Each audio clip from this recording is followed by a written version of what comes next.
Smart strategy, real conversations, bigger margins. This is Chasing the Margin podcast. Welcome back to the podcast. Today we have Mr. Doug Stayman. So, Doug, thanks for coming on. Appreciate you. So, Doug, tell us a little bit about who you are and what you do. Kind of share with the guests. Sure. Doug Stayman. I am the owner and founder of In Your Face Apparel. Started the company in 2003.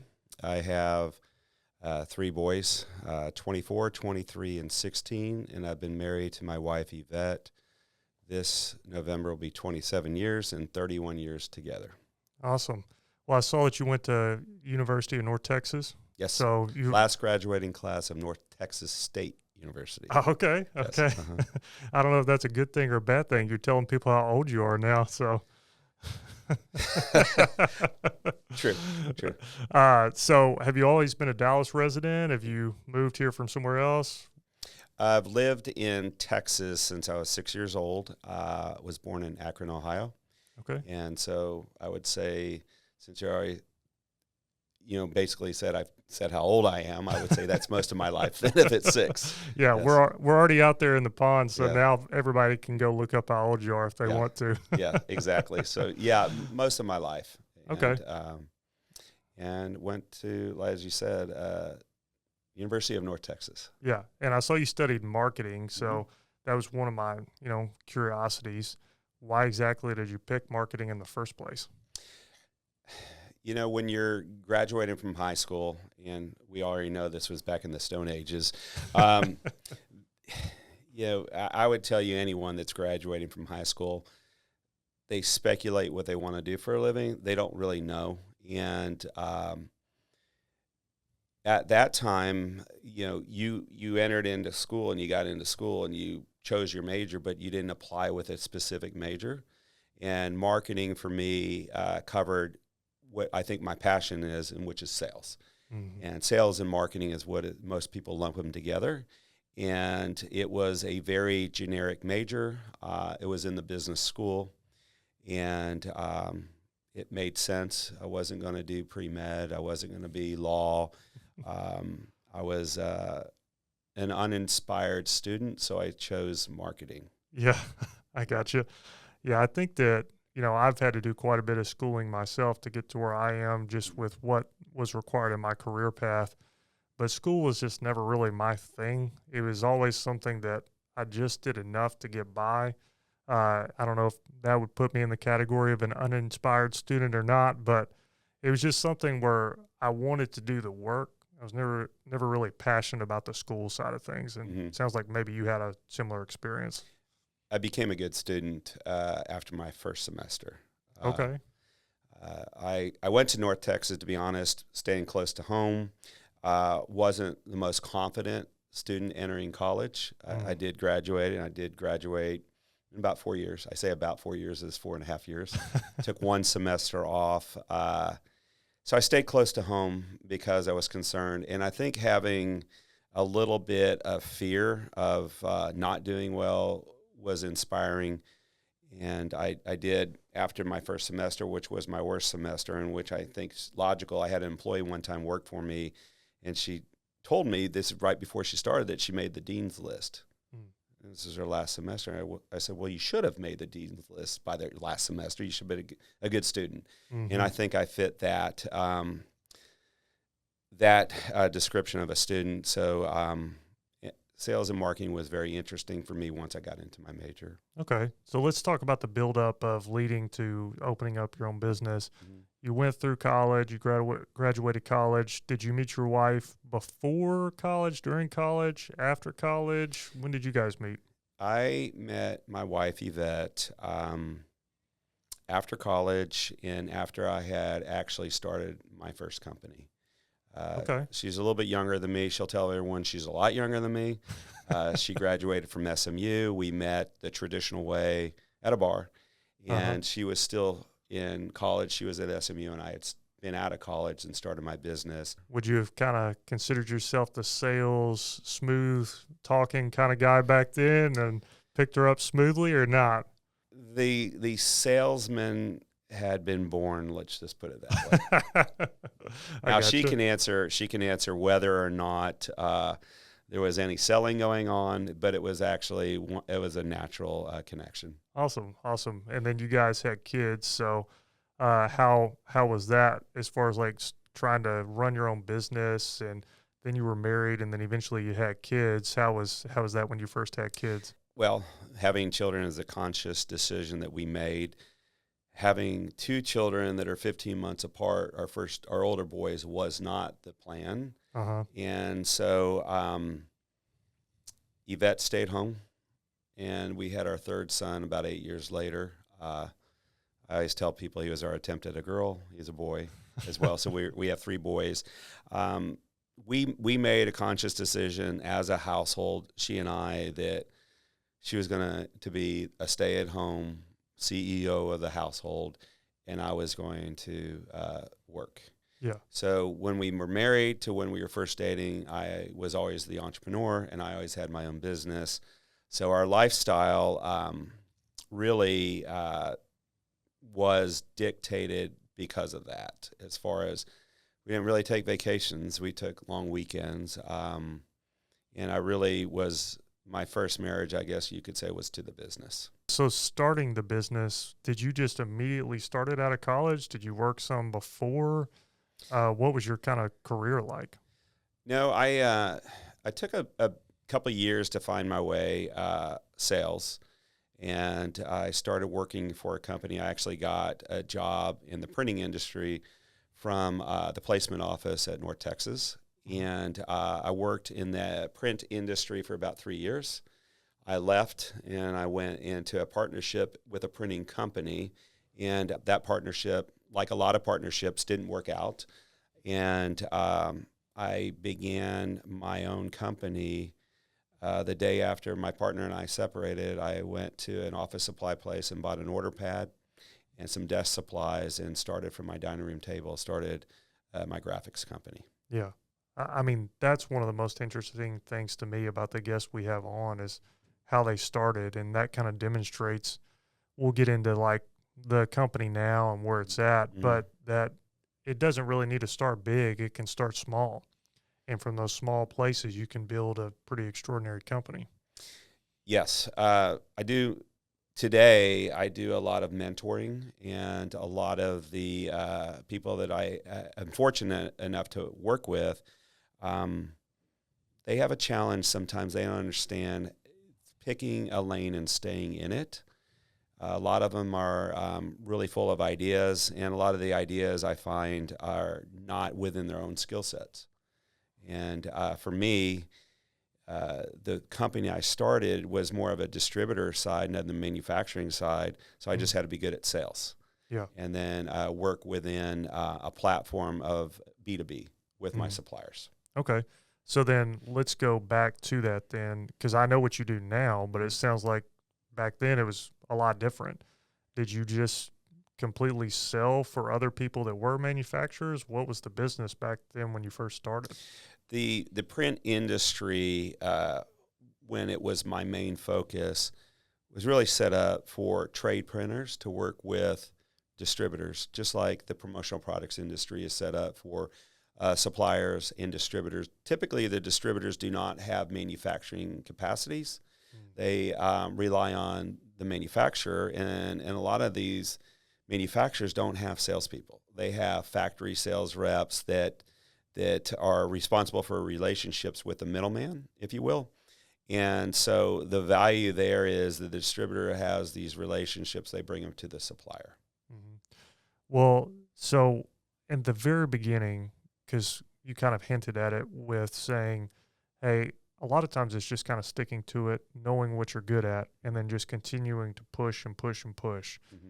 How long do you think it was before you actually felt like you had traction and that the business was actually starting to maybe make some money and becoming an actual business and not just this idea that you had in your head? The evolution of my business was a natural one from a P&L standpoint, a profit and loss. Okay. And when I say that, business evolves and changes, and typically when someone works for someone else and then they branch off and they decide they're going to start the same business as the previous company they work for, a lot of times they mirror or copy incentive plans, pay structure, comp plans. And at that time, the compensation plan for the broker or the promotional products rep was a split of 50-50 on the profit. Okay. Okay.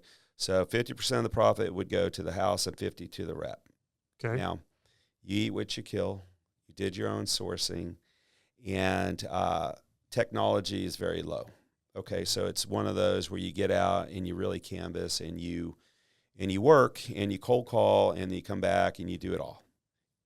You know, the mistake that I made was evaluating the business model of the owner and thinking, wow, he really is making a lot of money.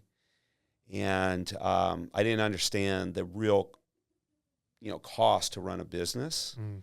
And then also the evolution of business with technology. Okay, this is before, again, stating my age, before the predominance of a website, technology, the things that we do today. I mean, at that time, a fax machine and a beeper was your technology. Mm-hmm. To the cell phones, to, VoIP phone systems, to the web, to the technology to support. And now I tell everyone, if you'll find a partner that'll split 50-50 with you profit, gross profit, not net, mm-hmm. and cover all the expenses, you should take that deal in a heartbeat.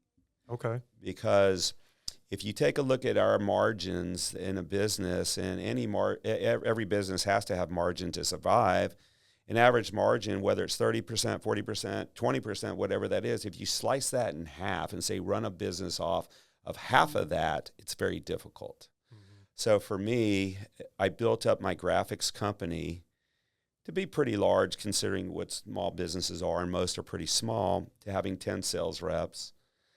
I looked at it one day and I said, I'm the life support system for their income, and I'm not making anything because my partnership was taking care of all the expenses, all the evolution of the business to technology, and all those extra expenses that are coming in.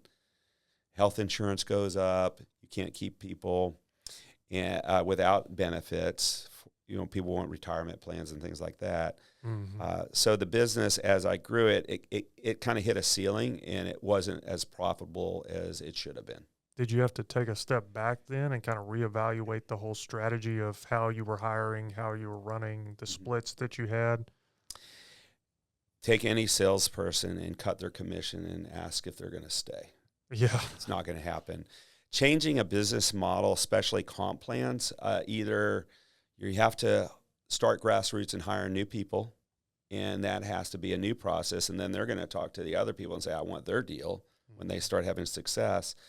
For me, it was evaluating that business model and deciding I didn't like it anymore. Okay. And then what did you do? Did you shut down and start over, or did you start with a whole new staff? It was a transition into my current business today. Okay. And it was born within that. Would you like to talk about that? Yeah, I'd love to hear about it. Again, the graphics company, 10 sales reps, splitting profit. I had a client, Tony and Guy Hair Salons. Okay. And they had asked me to make a T-shirt for them. And the T-shirt was not normal. It was something that I figured out was custom. Now, at this time, we called it the 3 Ps. We sold printing, packaging, and promotional products. Okay. The apparel part came from the promotional side, and I realized that it was not a stock T-shirt I could just go buy and have a screen print for me.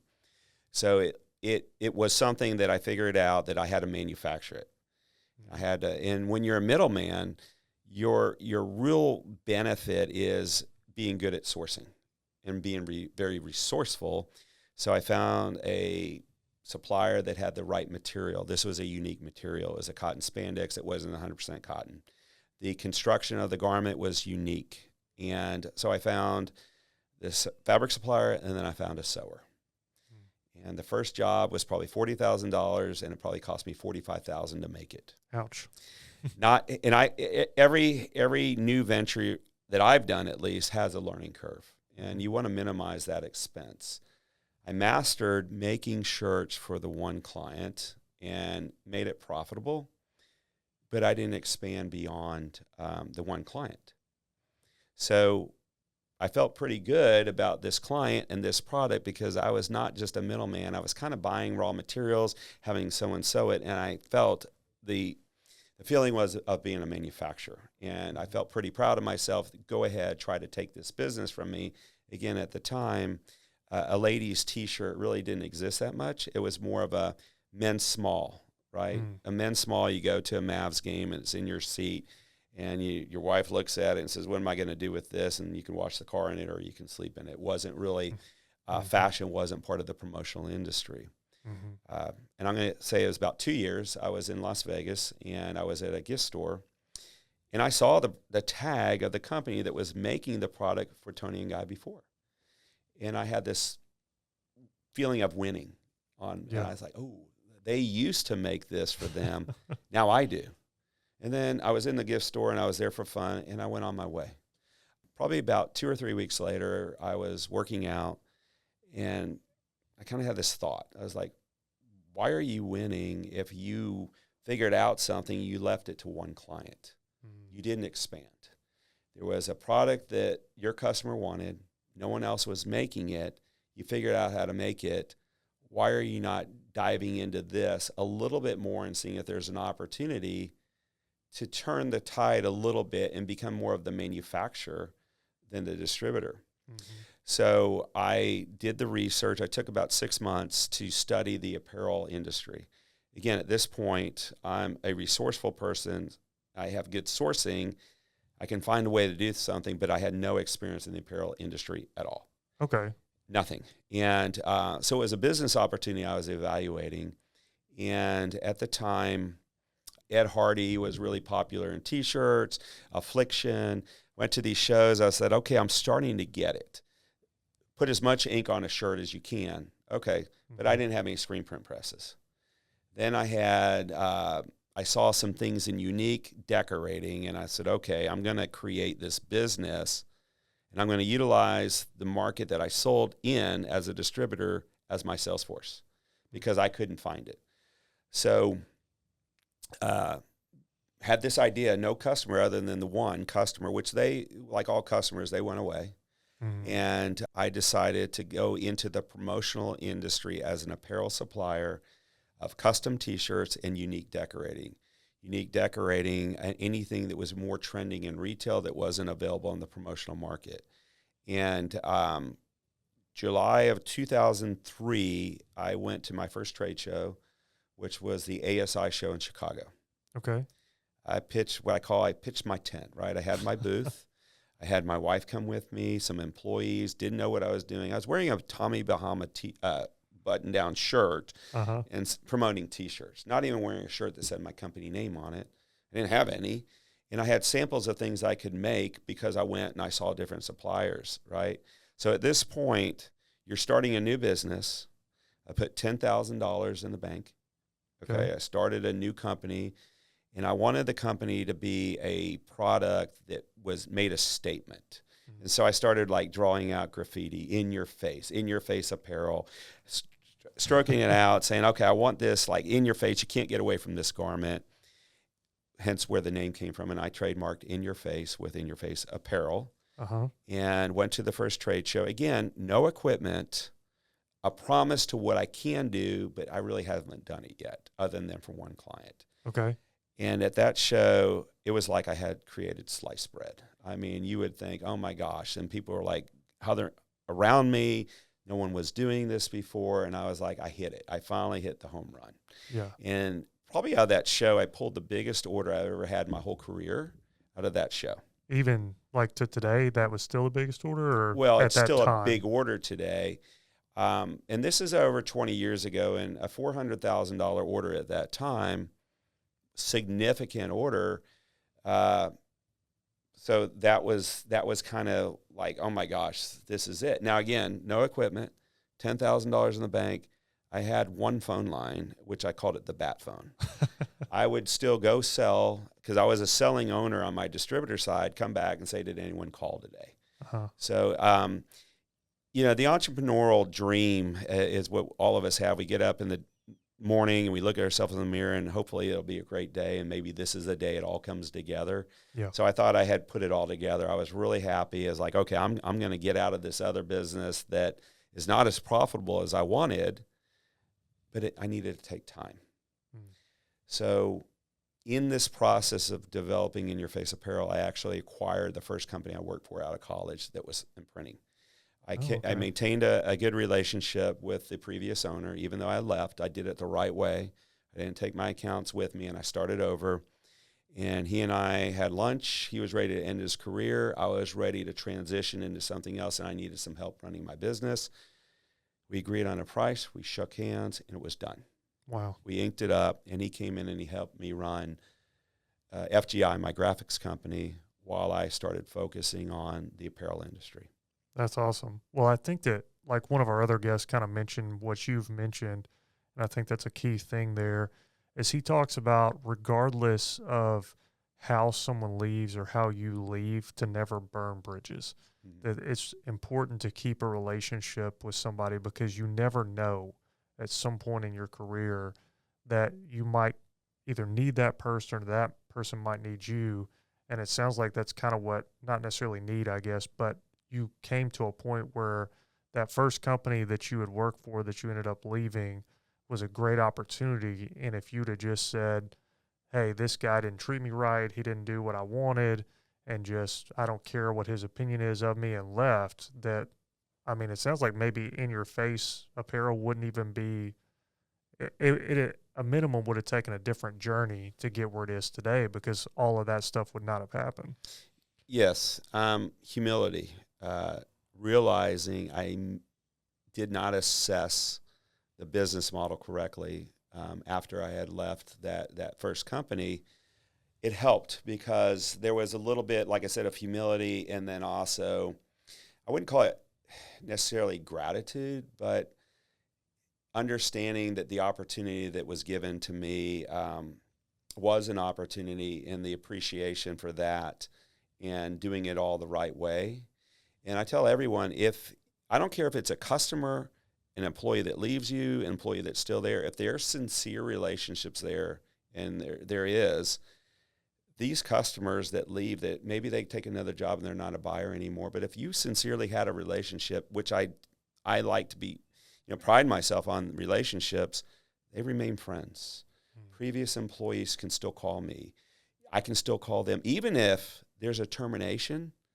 If it's for a cause in the right way, and it's hard to maintain relationships if you terminate someone, but I've had people I've terminated that are friends. I have had, relationships on the other side as a supplier, and things change. And to me, it's like, hey, we really were, a good team. We collaborated because we liked each other. And it's an old cliche that it's about relationships, but it really is. Yeah. And those relationships will take us places if we let them. Do you think that maybe the relationship side of it and relationships being important to you, do you think it's all business, or do you think part of it is just you see the humanity in people and you just care about having a genuine connection with people? It's a maturing process, and life is about maturing. And I believe that as we grow, as we become parents, we become better managers. I tell people it's not the 3-year-old at my house that stresses me out, it's that employee that acts like a 3-year-old that stresses me out. So for me, it's an evolution of maturing, understanding who I am. Now, to this day, I ask myself, how would I like someone to say this to me? Do I like the way it sounds? You tell someone early in your career, hey, I want to meet with you Monday. I want to go over your sales plan. And then Monday, you blow them off because, hey, I got something else coming. Can we meet Tuesday instead of Monday? Today, I realized that person might have prepared. It might have been something they spoke to their wife about on Sunday night. They might have been anxious. And me pushing them off might be read or interpreted as he doesn't care about me and it's not important.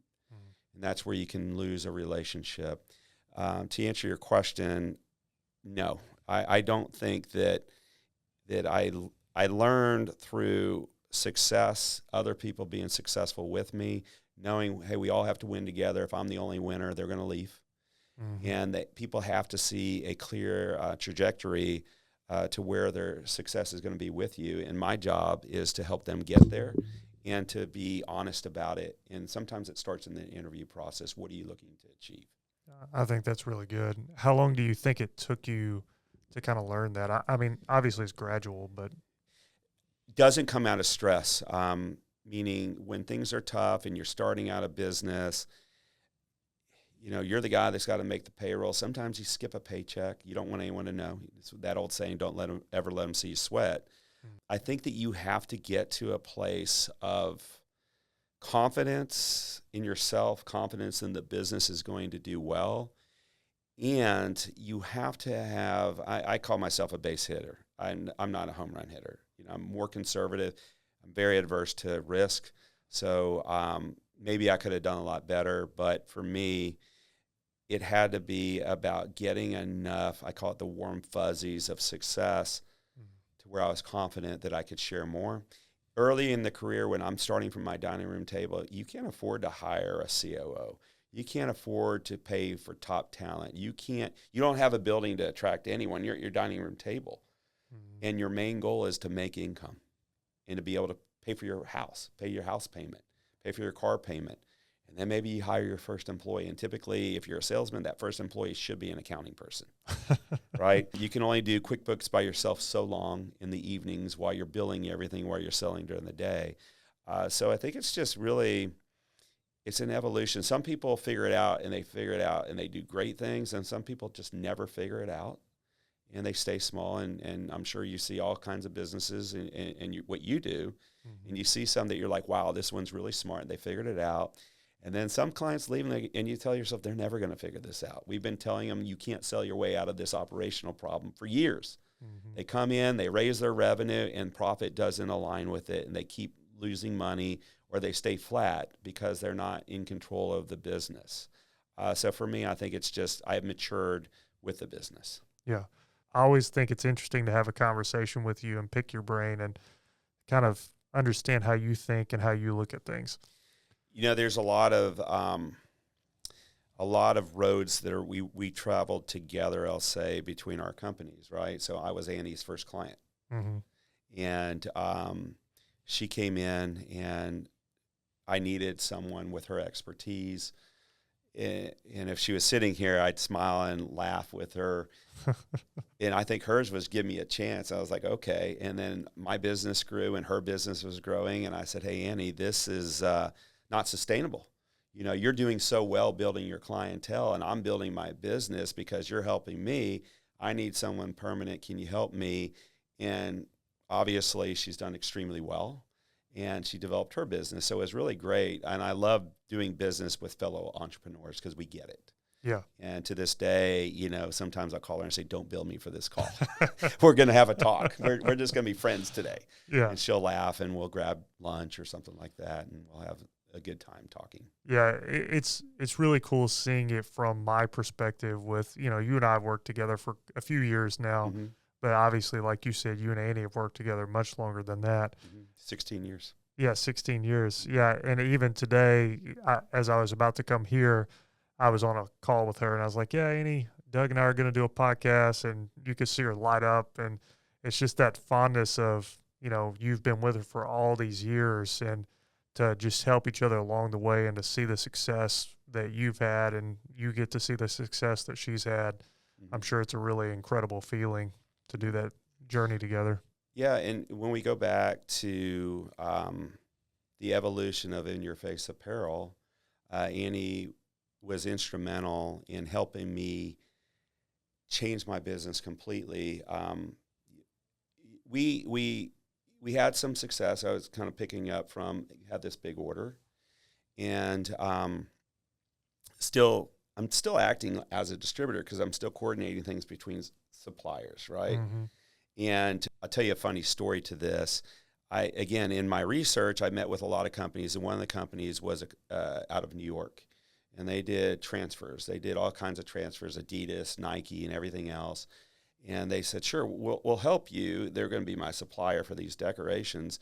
So I went back and created a whole catalog, and I put all the images of Nike and everything in there. And now I had disclaimers that we didn't own any of the trademarks, only for photographic purposes of what we could do.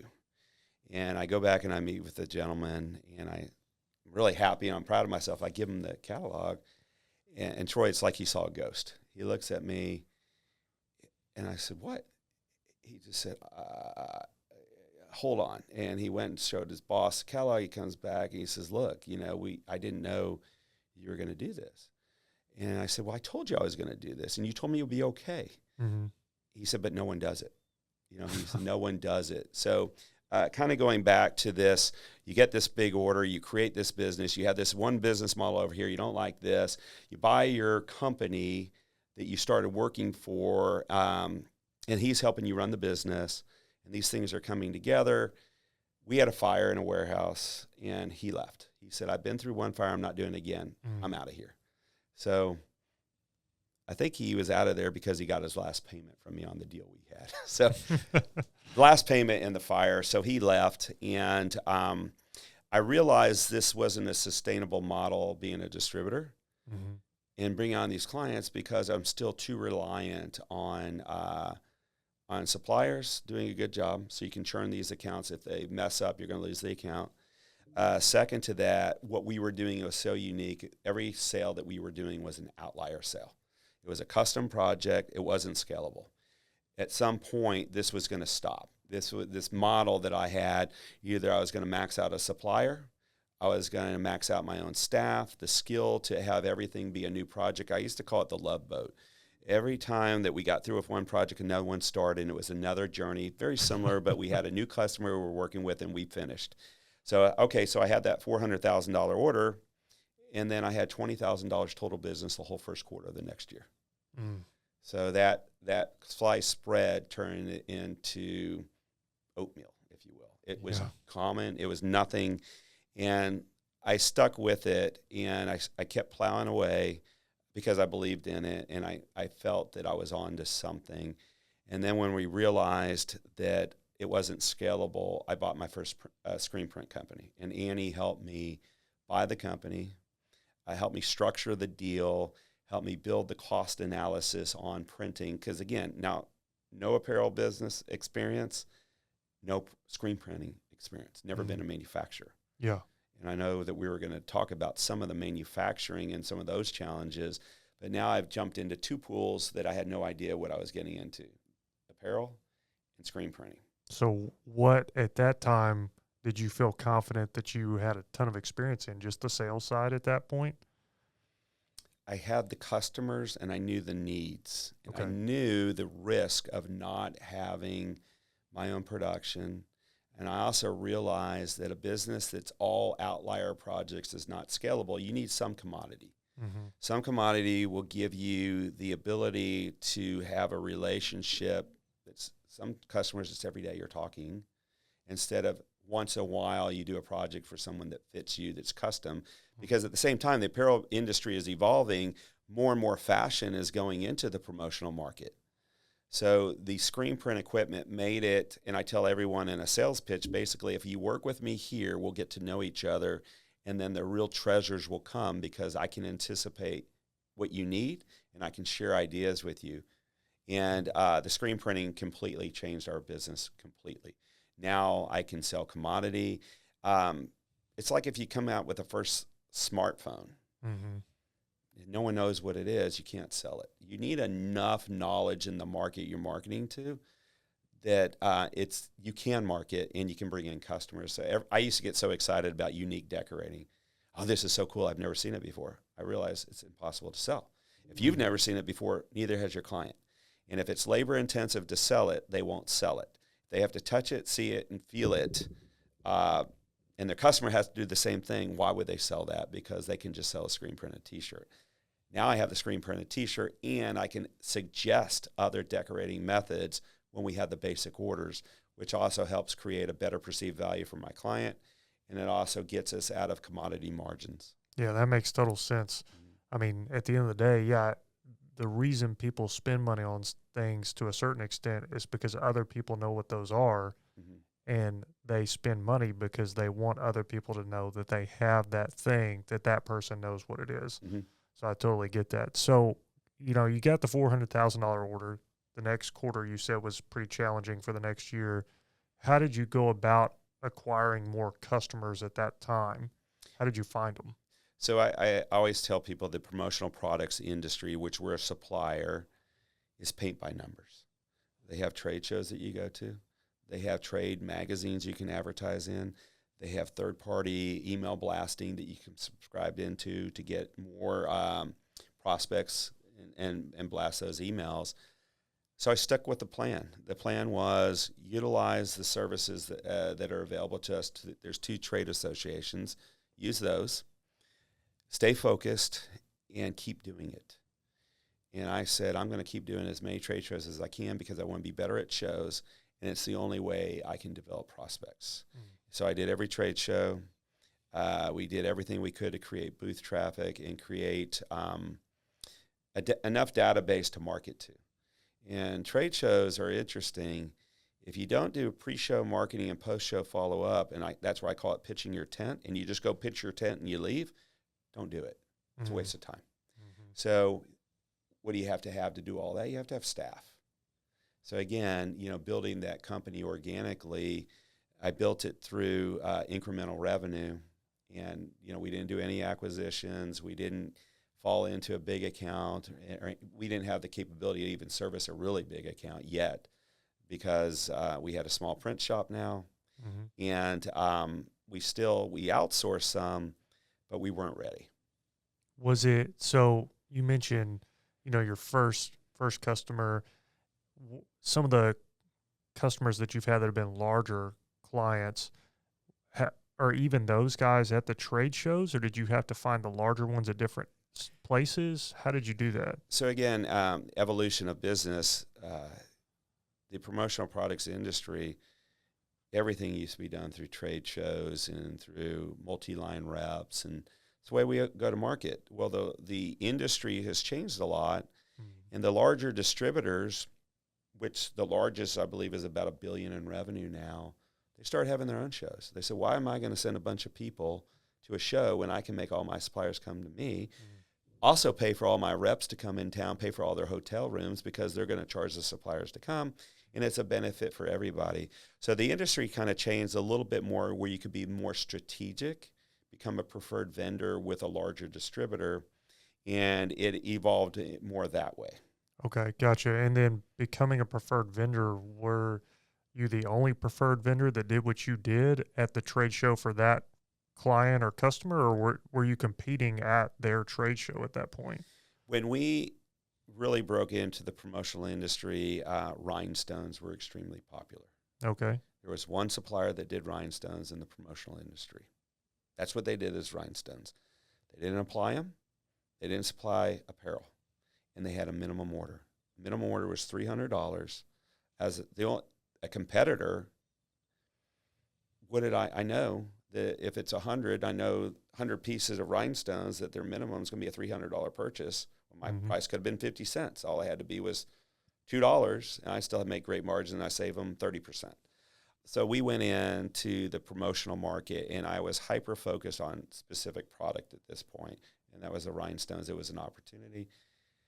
I'm not going to say I put them out of business, but they went out of business. Yeah. We figured out that if I can sell you rhinestones, I could probably sell you a T-shirt with it. And we started manufacturing more and more apparel and selling a full package rather than just a rhinestone. Now, if you have a rhinestone, you're buying from me, you have to have someone put it on. Well, I can put it on. I can make you the T-shirt. Now I can create a $300 order and make it a $1,500 order. So I hyper-focused on specific product as we were building the business. And, of course, rhinestones go in and out of trend, right, fashion. To this day, we had two things that really branded us was rhinestones, and we did this referee shirt. Miller Lite and Budweiser had this good call dueling commercials. You would watch it on Saturdays, Sundays for football. And Miller had one of our distributors in Wisconsin that they asked to make the shirt. Well, they sent me this shirt, again, being a distributor and being resourceful and knowing how to figure things out, my first boss taught me it's always easier to go back and tell someone, I'm sorry, I really can't, than I really can. So you say yes to everything. And it was a referee shirt that was fitting a woman really tight, and it didn't exist. I went into my closet, and I picked a shirt that was my wife's, and I said, this looks like that body. Now I got to figure out how to get the black and white stripes. Yeah. So I figured that out, and the client at the time, I asked him, what label do you want to put in this? He said, I don't care. I said, well, it's going to be Miller Lite, or it's going to be In Your Face Apparel. He goes, do whatever you want. I said, In Your Face Apparel it is. So the referee shirt took off. It went out in the market, and the power of that label showed because we got so many calls that they wanted more. Miller gave them away free, but all the bars wanted more for the rest of their staff. So we had rhinestones and referee shirts in our booths, and everyone knew us for rhinestones and referee shirts. To this day, anywhere I go, they look at In Your Face Apparel, they say, oh, rhinestones and ref shirts. I was like, yes, I'm typecast as that child actor. But that really put us on the map. Okay, gotcha. So I stayed focused on that. Okay, so that's kind of how the sales side of things works. But obviously, you can't sell if you can't manufacture and problem solve on the manufacturing. Like you said, manufacturing, when you first started In Your Face, was new to you because you had not been the manufacturer. Mm-hmm. So let's kind of dive into some of that. When you first started the manufacturing, what were some of the most challenging things with manufacturing? What were like your learning curves back then? You can't be a master of everything. And in business, I tell people, you have a lot of business owners, they'll say, I should be doing this, I should learn this, I should do this better. I tell them, no, you shouldn't. You should understand what your real skill sets are and focus on that and hire the needs. So when we got into manufacturing, there's a couple of needs that I had. I had to have staff. With the first screen print company we bought, we got some staff. Mm-hmm. The second thing was partnering with a good supplier, knowledgeable supplier that can teach you and not just sell to you, but tell you why things work certain ways. I can't run a printing press today, but I understand everything about a printing press. I understand all the metrics for the P&L to a printing press. And so for us, it became the thing of, okay, this is going to get outside of your comfort zone. And growth comes from coming outside of your comfort zone. Staying in your comfort zone means you're going to stay the same. Going outside of your comfort zone, typically if you look at statistics, most small businesses will fail. Your failures can't kill you. And we failed, right? You're going to fail. You're going to reprint a job. You don't have the best people, and you can't even manage them. Then you don't even know how to hire a good manager. We had one production manager was looking up on YouTube how to do everything. He had no idea what he was doing. But I didn't know any better, so sometimes you have to trust. Success will breed these things. If you can build the business and you can afford better people, those better people will help you keep building your business. Okay. And it's an interesting dichotomy there that, is it the chicken crossing the road, right? What are we really doing here? And it's a balance because it's still younger in the career. You still need to make money. You still have a family. You still have kids. You still have a wife. You want to live your life. And it's really difficult for that owner of the small business to check the lifestyle and stay conservative and make sure the business keeps growing. To this day now, and this kind of ties into what we were talking before, is I can eat last. With anything I do now, I don't have to have it feed me first. It can feed the employees, and it can get the structure set up. And when you can get to that point and you've satisfied some of those things, I think it takes off. And manufacturing is so different than being a distributor. Most people suffer in some areas, right?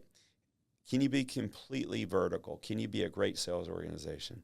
Can you be a great manufacturer? Can you be great at distribution? Can you be great at marketing? Typically, and you've probably seen enough businesses, the business will mirror the strength of the owner or the weakness. The salesman, sometimes when you see those numbers, if the strength is sales and they don't get that operational support or that financial support, they don't maximize their profits, and they come in and they're upset. what I don't understand. You know, we hit our sales goals, everything else, we're not making any more money, or we're losing money. And so that's usually where the salesman really needs to check his ego, or really get a higher level understanding of what that really the business needs. So tie that back into marketing. What classes do you take with marketing? You take finance, you take economics, you take accounting, and you take marketing, right? And sales. Mm-hmm. So it makes you a really good generalist. And again, I had a CPA one time look at me and say, you can't sell your way out of this. You have to get this locked down. I understand now that the balance sheet is the story of a business. The first thing I ask anyone is, can I see the balance sheet? We look at a lot of acquisitions now. We look at a lot of different things, and the balance sheet's what I want to look at. I look at the P&L, and I want to look at their staff. What's your infrastructure? You know, how is it set up? Is this a viable business? Can you even buy this business if it's not set up right? So you build the business as if you're building it for someone to buy it and for it to function for you. I got you. So going into manufacturing, I had to really get out of my comfort zone and hire better, talented people that knew what they were doing. So is that ultimately what made the difference, is when you finally hired somebody that knew what they were doing, that understood how to work the machines, how the manufacturing process worked? That's when the business really started to see some growth? Yes and no. Manufacturing is really hard. Mm-hmm. It's very hard. You know, there's the difference sometimes in a nickel here or there. Efficiencies with supplies can make or break the real profit margins. So how did we overcome this challenge, this labor challenge, in up and down? I'm not a screen printer that's going to run a press with my employee. I'm competing against that, so a selling owner that's working a press. And I'm also competing against someone that's really big and has the structure all set up. The hardest thing when you're in this commodity space like screen printed T-shirts is feast or famine. You know, you're really busy, and you're running overtime, you're understaffed. You don't know when to hire more staff, when to start a second shift, when to buy another piece of equipment, because it keeps going up and down. It's kind of like being on a blackjack table. When you think you're in a run, it's over. So sometimes in business, when you think you're ready to now step up, that peak could be ready to go back to the valley. And every business owner doesn't know when it's time to strike. For us, the key to the real growth came with a large account that gave us really, really consistent business, which created a predictable revenue model, predictable production needs. So that helped balance the labor, and it made it easier to staff. It made it easier to buy more equipment because I could count on that. And, you know, most accounts will take you in a direction. And they help you get better and better, especially if it's volume in a specific area. So for us, the volume took care of the manufacturing challenges of staffing. Okay. Elaborating more on that, what followed COVID was supply chain shortage and labor challenges, right? We were looking at advertising on iHeartRadio, maybe going towards Hispanic radio stations. The majority of our workforce could be Hispanic, and we couldn't find anyone. And I finally said, I don't care what it costs. We can be known as the highest paying company in the Metroplex hourly for what we need so we can get our work out, and we'll win.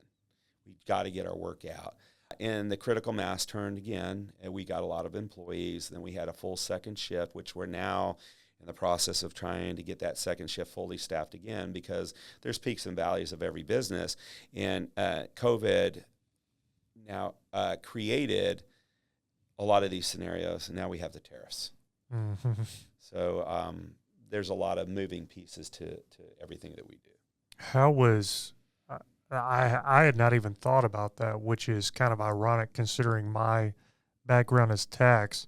When the tariffs were first announced and kind of some of the calculations on that, for you, was that something that you just immediately had to sit down and kind of think through how that would impact the bottom line and how you would charge? Were the tariffs a big deal for you, or did you just kind of wait and see. It's what you have in play at that time that creates that anxiety, if you will.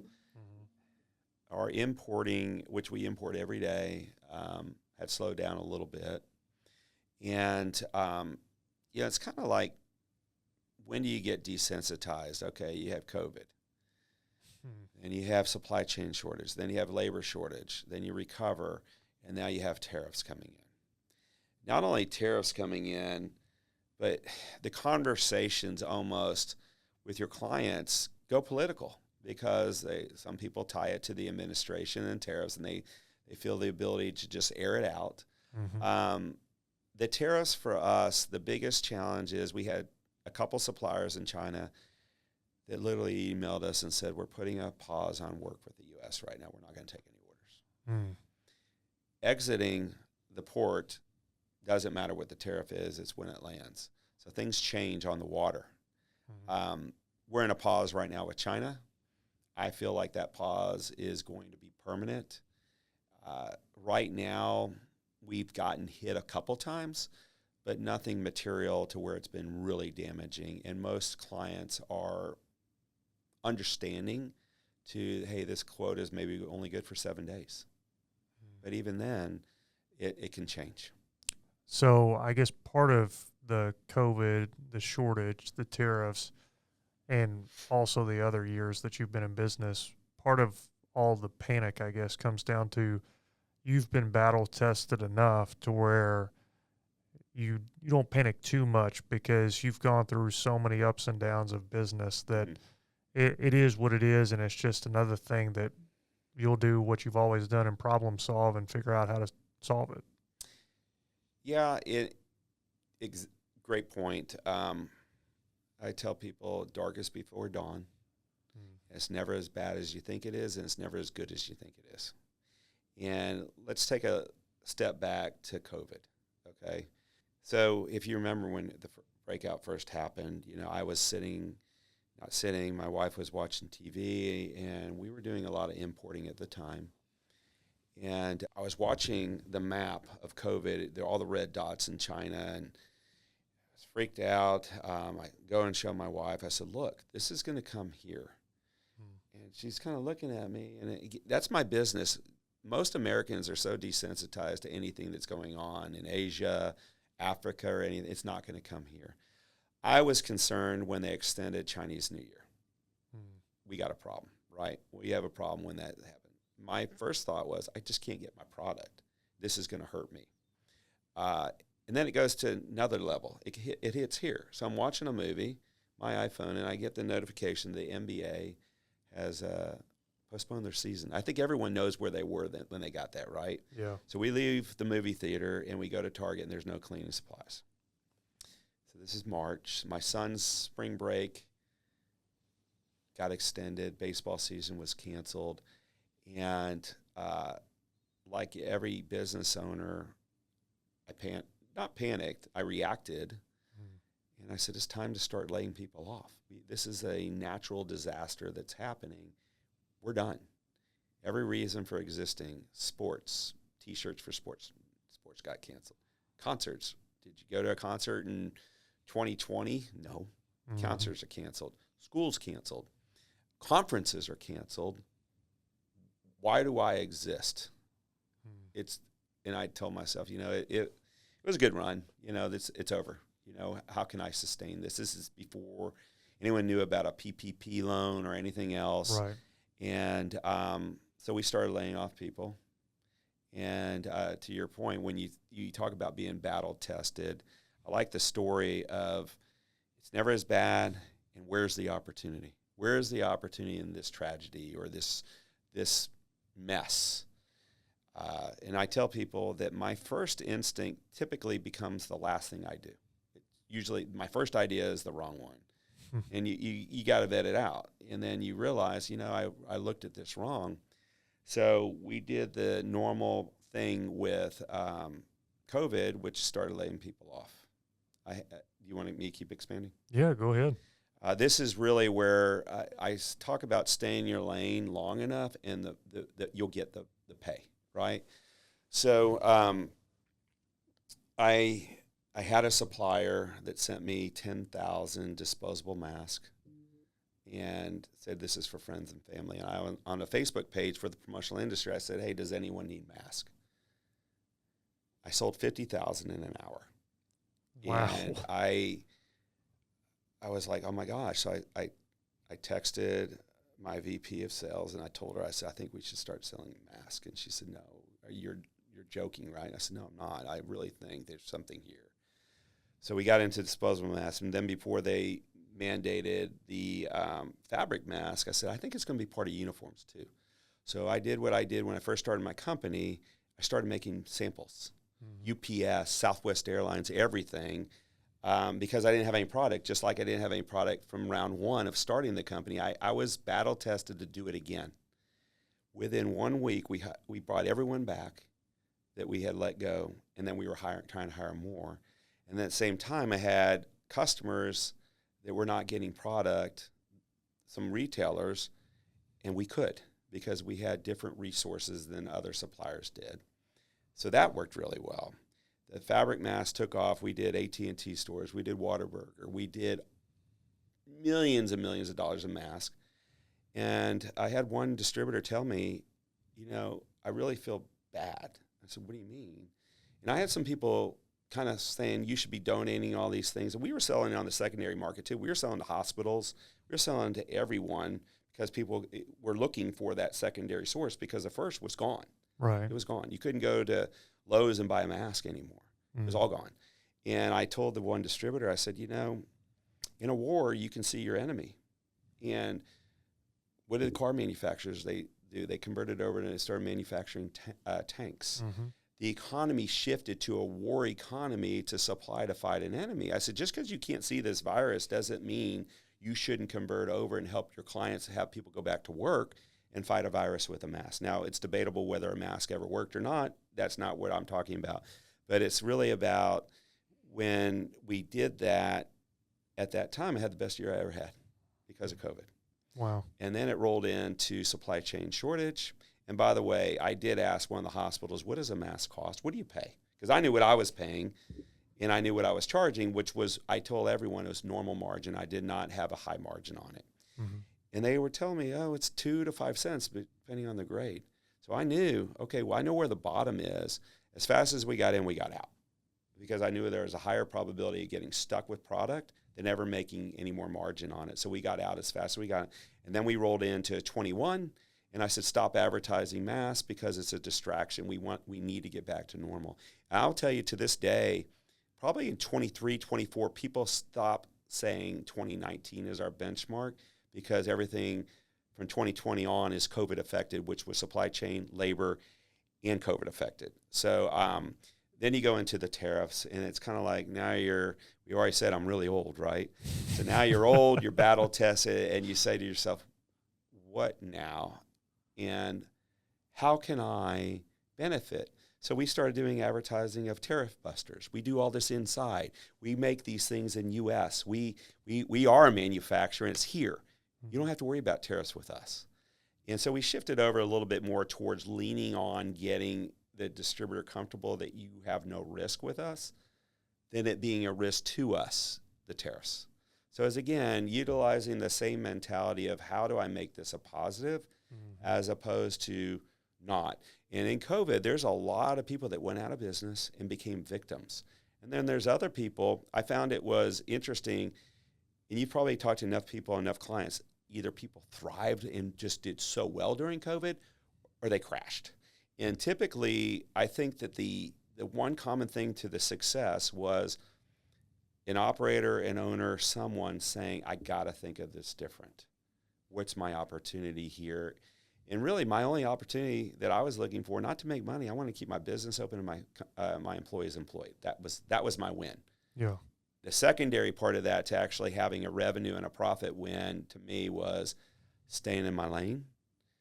20 years later, after you start or whatever, you have a pandemic that you can now take advantage of to stay alive and actually benefit. And that only came from because I stayed focused. Yeah. Well, let's talk about what you mentioned at the very beginning of the podcast, because you have lots of employees now. Mm-hmm. And you mentioned earlier that you do a lot of mentorship, and I'm sure to a certain level, whether it's employees, whether it's people you know, whether it's just people who maybe come to you, Mhm. you mentor at some level. Mhm. And talk to me about when did you really feel like mentorship was important to you? Maybe were there mentors in your life growing up? How do you mentor people now? Just talk to me about mentorship in general. I tell anyone that'll listen to me, there's two things I think that you have to be a happy person. One of those is gratitude, and one of those is to give. And if you're grateful for where you are and you do give, you will find the opportunities to give. And I have found that mentoring has evolved my management style. And when I say this, when you hire higher level people and you're the owner, what happens is you're a partner, right? Okay, you assert yourself. What do? They go to the owner and they say, hey, I don't like what this person's saying to me. They want to keep that relationship. And typically, the owner or the higher level person that's finally starting to evolve, saying, I have to develop these layers, what do? Okay, calm down. I'll talk to them. I'll talk to that new manager that I promoted. And you don't realize you're ruining everything by getting involved. You're circumventing their authority. You're empowering employees to complain. So what I learned was my role at this stage in my career is not to solve people's problems. It's to mentor them on how they should communicate with their new boss. Let me give you some insight. Let me give you a way to approach. I could go talk to them if you want me to, but I'll ruin your relationship. Mm-hmm. Let me teach you how to speak to that person. Let me give you relevant experience. And I found that the mentoring of my employees, if they believe in you and you have good value and good insight, they're going to follow your lead. And they're going to go talk to their boss. And they're going to listen to you. And I get these texts, oh, my God, that was the best advice I could ever gotten. I had a situation recently with a sales director and another employee, and I looked at her, the sales director, said, why don't you take her to lunch? She goes, what do you mean? I said, when do you think the last time someone invited this employee to lunch? I said, I think it'll mean a lot to her, and that maybe that's what you need to think about. Mm. She took her to lunch. The employee, she came back. Maybe it got out that I told her to take her. I don't know. She came back, and she goes, I really love Nicole. She's so cool. We had a great lunch. And it's like, that was the best thing. I can't fix anything. I can help mentor people. And honestly, I seek it, right? I do volunteer work with Year Up, which is Second Chance Education at El Centro. I'll give my number out to people and say, you can always call me. And I've had another business opportunity came through a mentoring opportunity that I took on. And I get a lot of fulfillment through giving and engaging people that are coachable. At some point, you have to stop when you realize this isn't working. You know, and I tell everyone, this goes back to the education. You have to know enough to be mentored. You have to have enough education and enough business sense, or it's a waste of time. I might as well be speaking a different language. Yeah. Do you think that will just continue to be a bigger part of your life as you get older, as mentorship will just become more important and something you spend more time in?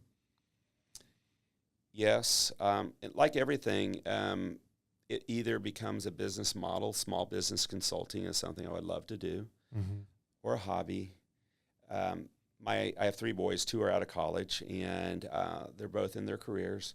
And it was really a struggle not bringing them on. It was too easy to say, sure, come work for me and with me. It was harder to say no, and it made me feel really at peace to realize I can mentor my own kids. They don't have to work for me to teach them. Did you intentionally not bring them on? Yes. How did they ask to, or was it just you would talk to them about it beforehand that, hey, this is not going to be your path? One did. Through the battle testing, the stress, everything, getting to be this ancient age that I am in my career. I call it, how old are you in your career, not how old you are. Yeah. I told one of my sons, I was like, I need people that can help me at this stage of my life. I'm not in a place where I want to help other people, meaning I don't want my son coming on And I felt really at peace with it because I asked myself, how do you know what's best for your child anyway? I could bring him into my business that worked well for me, or he might be meant, or they might be meant to be ultra successful at something that they find on their own, and it could dwarf what they would come into me. I think it's easy as an entrepreneur to bring your kids along. Mm-hmm. I think it's harder to say, go on your own, and then you hear, go on your own, maybe you can come back. So I struggle. There's one other point there is, and I tell people, Kobe Bryant, he dies in a helicopter crash, right? Mm-hmm. This is a larger-than-life figure. And I had this really epiphany in this kind of overwhelming feeling of, well, is that right? Kobe Bryant can die in a helicopter crash. What makes you believe that nothing's going to happen to you or your child? Maybe you're pushing off something, and you should seize the moment now and have your kid work with you. Because maybe you tell them, hey, 2 years from now, come back to me. Maybe something happens to me and that opportunity never happens. But I realized that there's a possibility of everything falling apart every day, and that I had to believe that they have to go on their own path. And so, yes, my biggest mentoring initiative would be my children and then others. Yeah. Did you make the decision, or do you still think about bringing them on in a few years? Or have you decided that, hey, they're going to do their own career path, or are you going to wait and see what they decide? I have a lot of things in play right now with our company that would determine whether or not that was something in the future that would be there or not.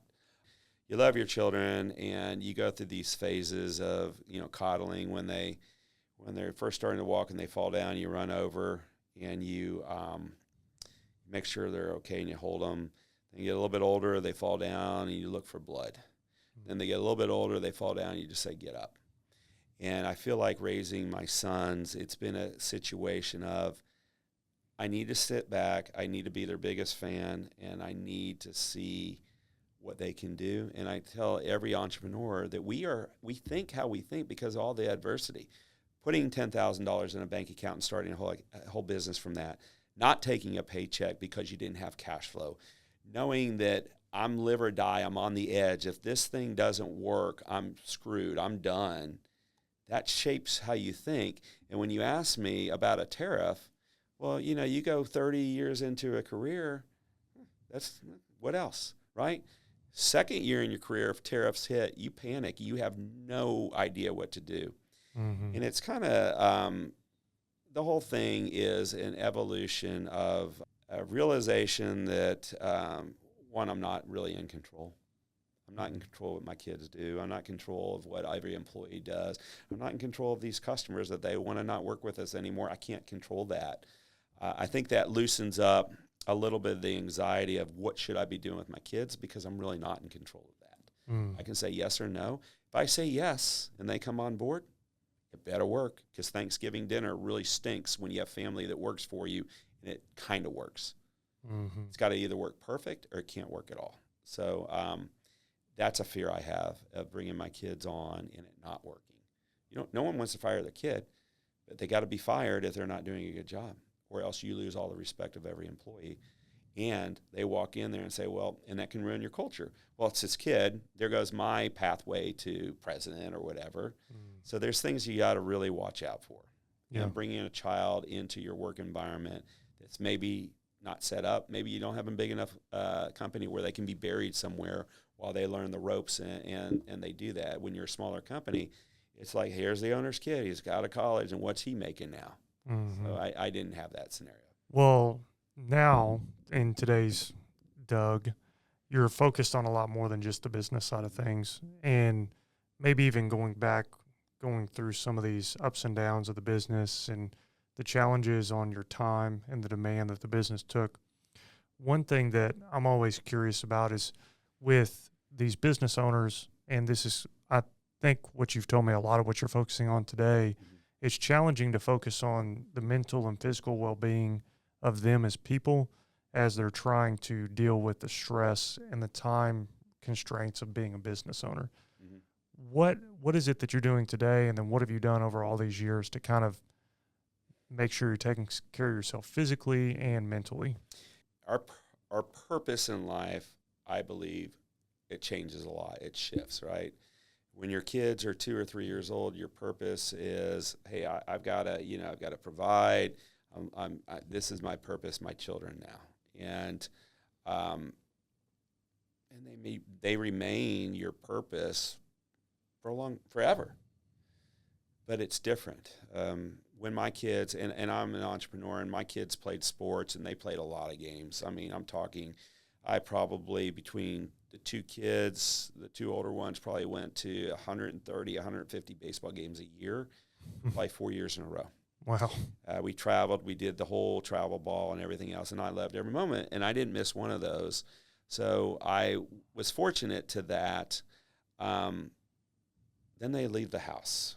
The sports end, right? You go to the last football game. You go to the last baseball game. And I remember sitting there laying in bed and kind of going, what now? Like, what am I going to do? My kids have been my hobby for a long time. When you get to a certain place, you have a monumental birthday, monumental stage in your life, maybe someone meaningful to you passes away and it makes you reevaluate things. Maybe you just do a full assessment. You look in the mirror one day and you say, hey, what about me? And I think for me, I don't know about everyone else, we go through these cycles. Your purpose has to shift back to you being the sole purpose to make everyone else available to you. You have to take care of your health. Mm-hmm. So for me, as I've grown and my career has evolved to where it is, I took probably about a year and a half ago a strong turn towards my own wellness, fitness, and goals. And I believe that my mental health is really affected by my physical health. And the old dad bod, that happens because dad's watching sports, dad's prioritizing the kids, dad's doing everything but dad things. Then you look at yourself in the mirror one day and you say, okay, what about me? And so for me, it was a monumental birthday that I wanted to be in great shape for, hired the trainer, and I shifted my focus. And that shift of focus helped me also with my purpose and my perspective of life, that if I want to be a great father, a grandfather, I have to be around and I have to have my wellness. And I talk to other entrepreneurs about it. We sacrifice, and we only realize we're sacrificing. I don't know how many clients you've had that are on blood pressure medicine. They confide in you. They're stressed out, heart attacks. And you probably go, wow, it's not worth it. And it's not. But as an entrepreneur, your business is your passion and your hobby, and you can't get away from it. So for me, my purpose has really stayed in a lane that it just changes, meaning your purpose stays, your family and everything else, but you got to take care of yourself if you want to see your grandkids. If not, what's the point of any of this? Yeah. So you're focusing on mental, physical, which and then turns into the mental side based off what you were saying, well-being of Doug now. Do you think that will intertwine with your business in the future, or is it just something that you're passionate about, keeping yourself healthy? I'm looking at business opportunities in the wellness space now because it's a passion. It's something that I believe in longevity, wellness, and so I am working on towards that. I don't really speak about it yet till it's done, but I'm looking at other things to do that also embody more of a personal passion. Yeah.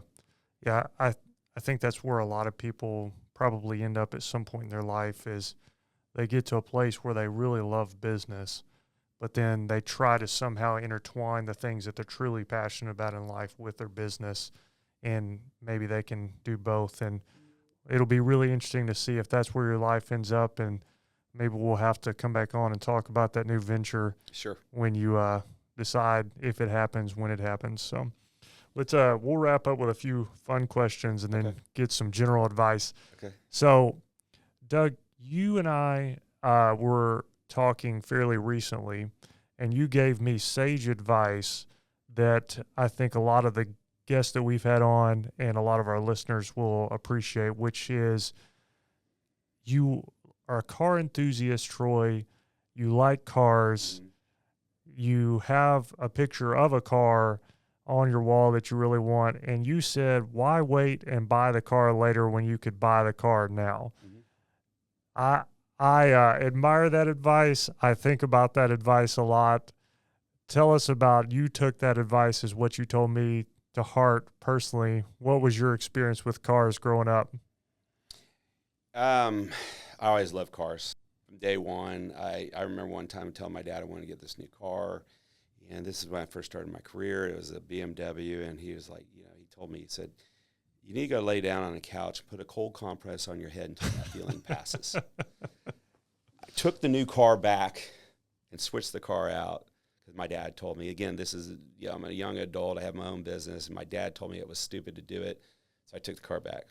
Okay, it saved me $5,000 because they lowered the price on the car when they knew that I didn't want the car anymore. And, cars are, some people look at a car as a trophy. Some people look at a car as, you can't drive your house around, right? Mm-hmm. So you can't valet your house. So some people look at a car as something that's more of a symbolic thing of success. Mm-hmm. I take a car out to go get bagels in the morning on a Sunday on the tollway is where not to valet or anything else. So for me, I love cars. And the reason I said that statement to you is it's diminishing returns. We're only alive for so long. Midlife crisis or midlife realization. Midlife realization says, hey, we're not here forever. Doesn't look too good getting out of exotic sports car at 70. When you can barely get out, everyone's watching you and you're really grabbing onto things because that car's so low and your knees are really shot now. Buy the thing. Again, I'm the conservative guy. I always say, treat yourself to the success, appreciate those things, and to me, the cars fall into that. Yeah. What's the most fun car that you either currently own or that you have owned over the years? For my 60th birthday, I wanted to build my own Ferrari, and so I did. And it took a long time to get it, but I got it spec'd out exactly like I wanted it, brand new, and it's mine, and I designed that, and that was my birthday present to me, or it was the excuse to buy it. So I would have to say the new Ferrari. Yeah, and now that's your bagel car that you go pick up bagels on a Sunday morning in? Yeah. Sunday mornings, as I say this, is I never drive things like that to work. And I'm sitting here announcing I have cars at home. I'm not embarrassed about it, but it's for the enthusiast in me, and it's like it puts a smile on my face. It's like I'm on a roller coaster ride. The engine, any car enthusiast will tell you that the thrill that they can get, and some people aren't. My wife says, "You like cars? I like handbags. I get the same thrill out of a handbag." A lot cheaper on the handbags. And she also told me it's really great that it's not a woman thing, it's a car thing. Yeah. Yeah. I mean, I get it, Doug. And I think so many of our guests get it, is we all know that it's not the smartest thing to spend money on, but it's just, you realize that life is finite at some point in life, and that you can either not enjoy the thing and you can just, keep saving and keep investing wisely, or you can realize that, hey, like you said, you're not going to be around forever, and maybe to do some fun things that you're really enthusiastic about. And some people, it is cars. It's worth the money to just do it. Mm-hmm. So I think so. Well, let's wrap up with this question that I always ask my guests. If you could give any advice to somebody who's either thinking about just starting, or maybe it's even a business owner that's been around for a while, that's just looking for that extra oomph to keep going as they're struggling with their business, what would you tell them? I mean, I tell them first, check your network. Do you have the right network that's going to help you be the best version of yourself personally and professionally? Entrepreneur organization, EO, YPO, has been a gift to me. I've got 2 forum groups that I've been in for many, many years of like-minded business people that help the business owner who's really, a lot of times, he's on that top of the mountain by himself. So your network, become a student of your industry, and really, really look for what opportunities there are by doing something a little bit different. Figure out, as a consumer of the same product, what would you like better? So your network, become a student of your industry, and never forget that you can't do it by yourself. You have to have the right team with you. If you can do those three things, I think that covers a lot. A lot of luck into that. I think one of the things we were maybe going to talk about was skill, luck, and hard work. Hard work creates luck, and don't be afraid to work really hard, and don't ever listen to someone that's telling you what you should be doing different.